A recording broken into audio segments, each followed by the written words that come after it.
Chào các bạn, trong video này mình sẽ chia sẻ một số lưu ý về typography trong editorial design, bao gồm type hierarchy là cách sử dụng size chữ lớn nhỏ để xác định độ quan trọng và thứ tự được chú ý của những phần chữ nội dung trên layout. Line length là chiều ngang của một hàng chữ. Line height là chiều cao của hàng chữ hay còn gọi là leading, khoảng cách dòng á. Spacing là những lưu ý về khoảng cách chữ, khoảng cách đoạn. Alignment là cách canh hàng. Mixing typefaces là cách kết hợp phông chữ.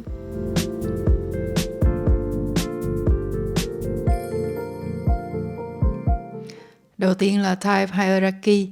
Type hierarchy rất là quan trọng trong thiết kế đồ họa ha. Đó là cách sử dụng những size chữ khác nhau để phân cấp thứ bậc chức năng cho các cụm nội dung. Trong một cái layout mà nó đã được thiết kế về type hierarchy rõ ràng như thế này thì sẽ dễ dàng cho người đọc scan nhanh qua nội dung, nhanh chóng nắm được cụm chữ nào giữ chức năng gì và định hình được trong đầu mình cần đọc cái gì trước cái gì sau ha. Nhìn vô là mình sẽ thấy ngay cái phần headline rất là to ở đây, biết đây là tiêu đề. Cái đoạn chữ stand first nó cũng to, nó là cái phần giới thiệu tóm tắt của cả bài. Cái cụm chữ vừa phải này là cái phần body copy và những cụm chữ nhỏ nhỏ như thế này là những cái phần caption, chú thích. Rồi những cái cụm chữ mà nó cũng khá là to và nó đi kèm với cái dấu ngoặc kép này là một cái câu trích dẫn ha. Khi mà được kết hợp với cả hình ảnh minh họa thì một cái hệ thống type hierarchy tốt sẽ giúp người đọc có cảm giác là không cần đọc mà lướt qua nhanh vẫn hiểu được chuyện gì đang xảy ra. Line length là chiều ngang của một hàng chữ. Ở đây mình có 3 đoạn chữ như thế này thì mình có thể dễ dàng nhận thấy là ở cái cụm đầu tiên á, cái chiều ngang của nó có hơi hẹp một chút.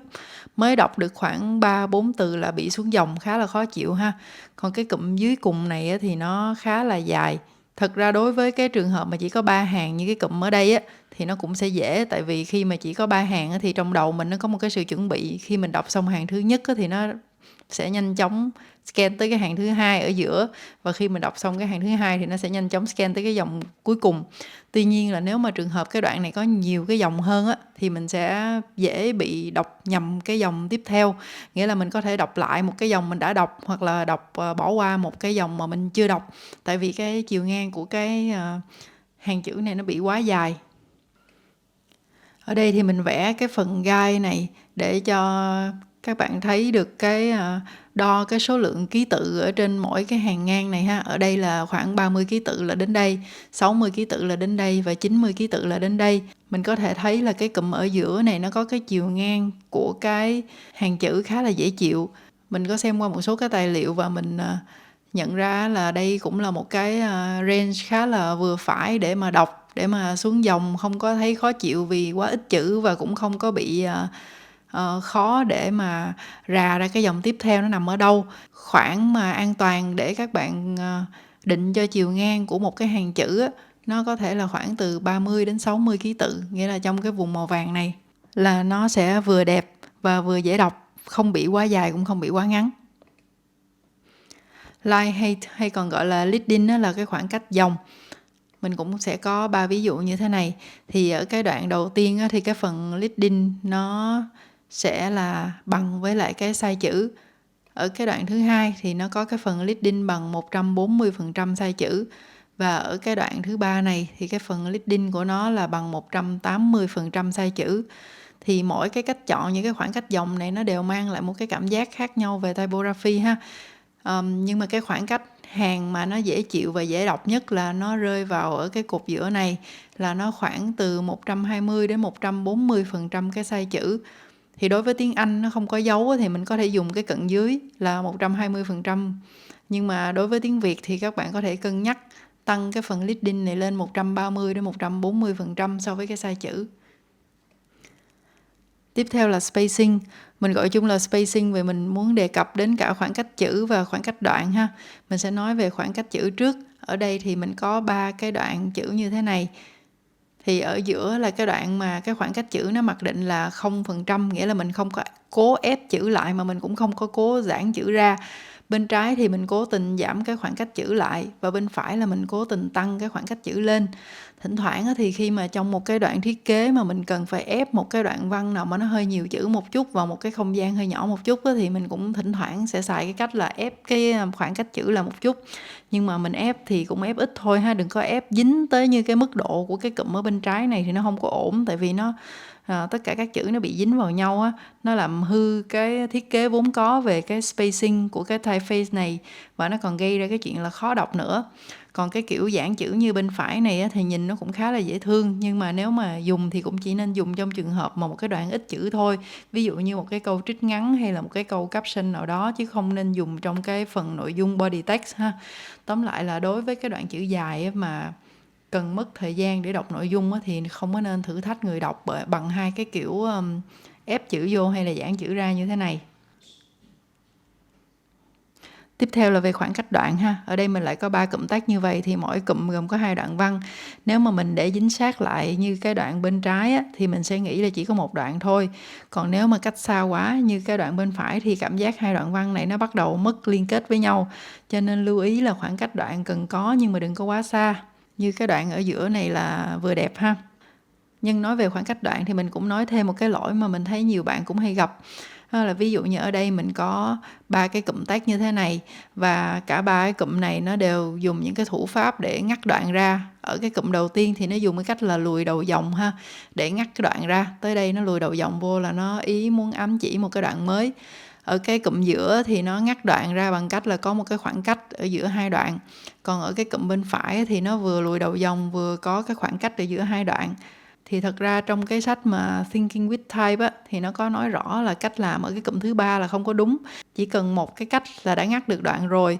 Cho nên khi mà mình dùng hai cái cách ngắt đoạn đè lên nó thì nó sẽ gây ra những cái khoảng trống không có được đẹp ở trong cái đoạn văn như thế này. Giả sử như ở đây mình chỉ ngắt bằng cái space thì mình chỉ bị cái khoảng trống ở giữa hai đoạn thôi, còn cái bóp chữ thì nó vẫn vuông vắn ở về cái cạnh bên trái ha. Còn bên đây thì mình lại không có bị ngắt, mình chỉ bị những cái lỗ ở cái lùi đầu dòng thôi. Còn ở bên phải thì mình vừa bị những cái lỗ ở chỗ lùi đầu dòng mà vừa bị cái lỗ trống ở giữa hai đoạn văn thì nó không được đẹp. Tiếp theo là alignment, là canh hàng. Thì có 3 cái kiểu canh hàng quan trọng nhất, đó là canh trái, canh phải và canh giữa. Như ở đây canh đều thì cái cách dùng nó cũng khá là giống canh trái, nhưng mà máy tính nó sẽ tính toán để ép cho chữ chạy đều luôn ở cái cạnh bên phải, cho nên phần khoảng cách chữ nó sẽ không có được tự nhiên như là canh trái ha. Canh trái nó sẽ đẹp hơn. Thì đầu tiên là canh trái ha. Canh trái thì dùng được trong hầu hết các trường hợp đối với các ngôn ngữ được viết từ trái sang phải. Cụ thể như ví dụ ở đây là tiếng Anh hoặc là tiếng Hàn. Tiếng Việt mình cũng viết từ trái sang phải ha. Thì phần lớn tất cả các trường hợp mình canh trái đều hợp lý hết. Cái lý do là vì mình được đọc từ trái sang phải, cho nên khi mà nó được canh một cái cột đều ở bên trái như thế này thì khi mà các bạn đọc hết cái dòng các bạn sẽ rất là nhanh chóng để tìm ra cái dòng tiếp theo. Chứ còn nếu mà ở bên cái cạnh bên trái này mà nó bị lồi ra thụt vô thì mình sẽ rất là khó khăn để tìm cái chữ đầu tiên của cái dòng tiếp theo, thì nó sẽ giảm cái tốc độ đọc của mình lại ha. Còn canh phải thì được dùng trong hầu hết các trường hợp đối với các ngôn ngữ được viết từ phải sang trái. Ví dụ cụ thể như ở đây là tiếng Ả Rập ha. Người ta đọc từ phải sang trái, cho nên khi mà canh phải như vậy thì người ta rất là dễ dàng hết dòng, người ta xuống dòng, người ta rất là dễ dàng tìm ra cái chữ đầu tiên của cái dòng tiếp theo. Canh phải nó cũng được dùng đối với những cái ngôn ngữ như là tiếng Anh, tiếng Việt, tiếng Hàn luôn. Nhưng mà nó dùng trong trường hợp nào? Ví dụ như mình có một cái đoạn text ngắn chú thích như thế này cần làm khác biệt so với cái phần body copy thì mình cũng có thể canh phải. Tuy nhiên là chỉ nên dùng đối với trường hợp text ngắn và có ít dòng như thế này thôi, chứ còn nếu mà nó có nhiều dòng hơn thì như mình nói đó, nếu mà mình đọc hết dòng mà mình lại phải rà tìm cái chữ đầu tiên mà nó lồi ra thụt vô ở bên trái như thế này thì nó sẽ rất là khó khăn cho người đọc ha. Ít dòng thì xài được. Canh giữa thì được sử dụng trong trường hợp text ngắn và ít, và thường là có dụng ý thiết kế cụ thể. Khi mà canh giữa thì mình cũng có thể xuống dòng theo cái ý của chữ, chứ mình không có cần phải để cho máy nó tự xuống dòng khi mà hết cái chiều ngang của cái cột chữ ha. Nó cũng khá là phù hợp để dùng đối với những cái phần như là headline, stand first hay là những cái câu trích dẫn như thế này thì canh giữa là hợp lý. Cuối cùng là phần kết hợp phông chữ. Thực ra thì kết hợp phông chữ nó có rất là nhiều cách và cũng tùy vào cái khả năng thiết kế của mỗi người nữa. Ở đây thì mình chỉ đưa ra những cái ví dụ mà có liên quan đến những cái lỗi thường gặp về kết hợp phông chữ. Ví dụ như ở đây mình có cái kiểu kết hợp là cùng phông chữ, cùng size nhưng mà khác cái độ dày ha. Mình sẽ dùng một cái style là có cái độ dày thật là mỏng như cái chỗ same family nè, và một cái style có cái độ dày dày hơn ở dưới cái chữ different way ha. Đối với cái kiểu kết hợp này mình thấy thỉnh thoảng có trường hợp các bạn kết hợp hai cái way, nghĩa là hai cái độ dày mà nó không có chênh lệch nhau nhiều lắm thì nhìn nó khá là không có được hiệu quả về mặt thị giác á. Khi mà nhìn vô cái phía bên trái thì mình có thể thấy rõ cái độ tương phản về cái độ dày của cái phông chữ, nhưng mà ở bên phải thì mình lại không thấy rõ lắm. Thì trong trường hợp này thì chẳng thà là mình xài cùng cái độ dày luôn, rồi mình sử dụng cái kết hợp cái độ dày khác ở một cái chỗ khác, chứ mình không có nên dùng kết hợp độ dày mà nhìn lại không rõ ràng như thế này. Hoặc là trường hợp mình muốn dùng cùng một phông chữ, cùng một độ dày luôn nhưng mà tương phản về mặt kích thước thì mình nên cho nó tương phản hẳn như thế này, nghĩa là một cái chữ thì bé xíu lại, một cái chữ thì to hẳn lên, chứ mình không nên dùng những cái size chữ khác nhau nhưng mà chênh lệch không có nhiều. Nhìn vô thì thấy nó cũng có chênh lệch đó, nhưng mà nhìn nó cũng như là cùng một cái size chữ thì cũng không có hay. Khi mà kết hợp hai cái typeface khác nhau thì nên chọn những cái typeface mà nó khác hẳn nhau về đường nét và độ dày như thế này, chứ không nên kết hợp hai cái typeface mà nó cũng khác nhau nhưng mà nó lại không khác lắm như cái trường hợp ở bên đây ha. Ở trên là Arial, ở dưới là Poppins ha. Nó đều là những cái phông đơn giản và không chân và có nhiều đường nét tròn trịa khá là giống nhau thì nó không hay. Trường hợp này thì mình có thể dùng một phông family thôi, rồi mình xử lý tương phản rõ hơn về kích thước thì nó sẽ hiệu quả hơn. Thì đó là một số những cái lưu ý về typography trong đồ họa dạng trang mà mình muốn chia sẻ ha. Mình hy vọng là video này hữu ích cho các bạn và cảm ơn các bạn đã chú ý lắng nghe.